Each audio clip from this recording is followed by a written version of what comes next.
The wind was louder than usual today, and Bunny wasn't sure if it was whispering secrets or warnings.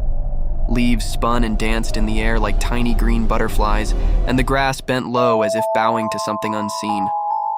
From behind a bush, Bunny peeked out, her ears flicking with curiosity.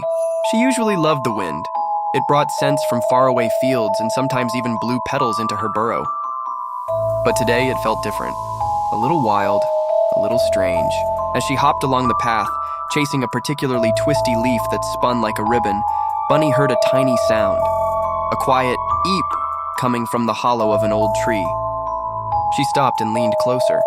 Inside, curled into a tight little ball, was a shivering squirrel holding an acorn like it was the only safe thing in the world.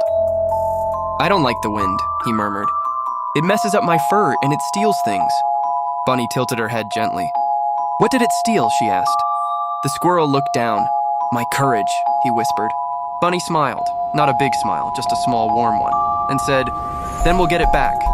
Together. And so they stepped into the wind. It tugged at their fur and pulled at their ears, but Bunny stayed close.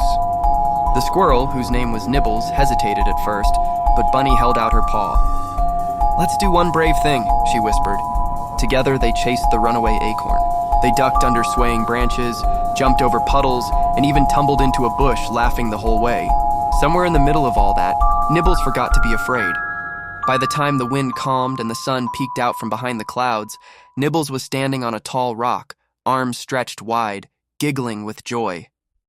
"It's not so scary," he said, his voice filled with wonder. Bunny stood beside him, smiling at the sky.